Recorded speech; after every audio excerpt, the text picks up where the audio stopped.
All right, so yesterday I got an information that the Oyo State government paid ransom money for the release of the children and teachers that were kidnapped on the 15th of May 2026 at Orire local government area in Oyo State. So it is said that the government paid ransom for the release of those children, but the kidnappers collected the money and have still refused to release those children. Today will make it 49 days in captivity, 49 days with those little children and their teachers in captivity. Tomorrow will make it 50 days with them there. And as of today, you can see all over the internet, nobody is really talking about the children anymore. Nigerians have moved on like they always do. Everybody have moved on from that topic. They're now talking about other trending issues. So everybody have moved on, right? We don't know how the children are faring. We don't even know if the children are still alive. We don't even know if they are still in Oyo State, if they have been moved to another country. We don't know what is the current status of the children. Right? Now, this brings us to what I told the Oyo State governor when we protested in Oyo State and he came out to address us on the 17th of June 2026. I told him something. I said, sir, we don't want this situation to be like Chibok. The Chibok children were kidnapped April 2014 until today. 16 years later, the children are still in captivity. Some of them were freed 14 years later. Some of them were freed. Some of them never went back home because they were married off. Some of them were sold to other terrorist groups. They were forced to be wives. Some of them have even given birth to children for these kidnappers. 16 years later, they never went back to their family. Some of them, their parents have even died because of depression and how sad the situation is. I told the governor this. I said, you cannot let this be like the Chibok situation. The governor said Oyo is not Chibok, but it's slowly looking like Oyo is going to be the next Chibok, because tomorrow will make it 50 days, 1 month, 20 days with those children in captivity. Then I told the governor, I said, we are ready. You should go into the bush. There will be collateral damage. I know what the government are scared of. They are scared of, okay, maybe when they go into the bush, that these kidnappers will just unalive the children and the teachers. But as of now, today is making it 50 days in captivity. Imagine 2 years old baby being kidnapped. I can't just imagine the pains. I can't imagine the torture. I can't imagine the trauma those children are going through. 50 days in the den of bandits and terrorists. Those children are still there. 50 good days. How are they even feeling? We don't even know if they are still alive. What are they eating? How is their oh God, I don't even know what to say at this point in time, because I feel Nigerian youths, they've done all they could do. They've protest. Was it not 2 weeks ago Verydarkman did a protest to Oyo State that they should release those children? And the governor of Oyo State, Makinde, assured them that those children are going to be released. And as a matter of fact, VDM said they've paid the ransom and yet those children have not been released. What a country. Is it a crime to be a Nigeria? No other countries, they are chasing Nigerians out of their country. See what South Africans are doing to Nigerians in South Africa. Just look at what they are doing to them. If Nigeria is good, would they go to other country? Fine, there is freedom of migration, but it's not look as if that Nigerians' migration is not acceptable by other countries. It is painful.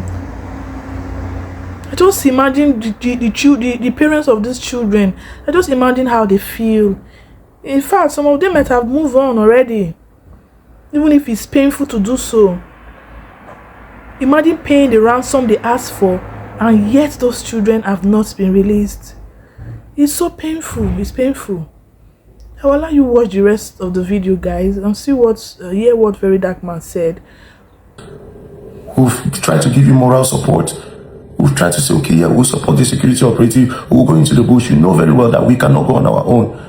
But we, the people of Nigeria, and the youths that came out to protest that day, they were all ready to go into the bush with you. We are moving on, Nigeria. We have moved on. Tomorrow will make it 50 days. Today is 49 days. With them in that bush, 49 days. 49 days, 39 children and 7 teachers in the bush. One of them have been unalive. 39 children and 6 teachers in the bush. Tomorrow will make it 50 days. 50 days. Those children have not seen their parents.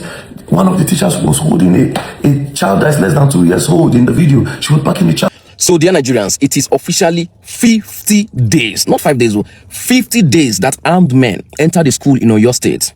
Whether they use bike, or whether they use Marco Polo, whether they use trailer, whether they use luxurious, we don't know how they did it. They kidnapped more than 30 people, up to 40 of them, including students, children, 2-year-olds, packed them into the bush, made ridiculous demands.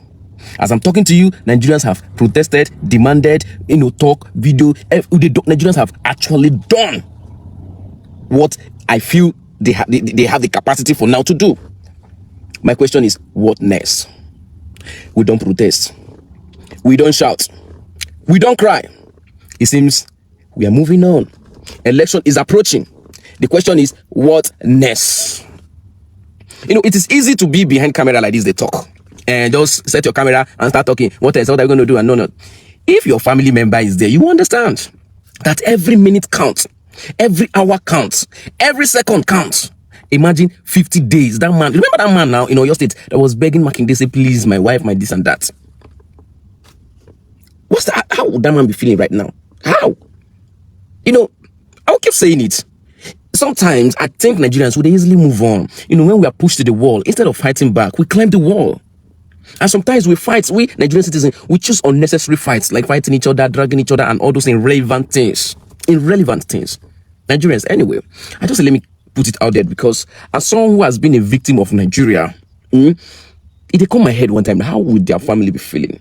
Knowing that it seems that there's no hope again. It seems like there's no hope again. We have moved on. We've gone to First Lady Akara. Even the president don't come out, come call his wife Yalakara. But don't move on. Makinde made a promise that those children will not spend up to 1 month. What is happening? My biggest question right now is, what is our next move as Nigerians? What are we going to do? Who are we going to hold accountable again? What next? Because this thing has been happening in the north.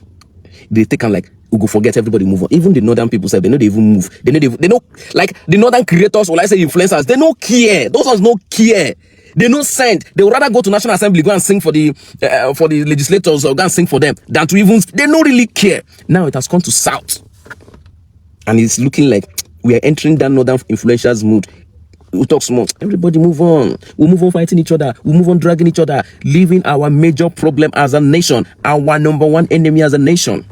Nigerians, the earlier we realize that nobody's coming to save us, it is still we, the citizens, that can save ourselves.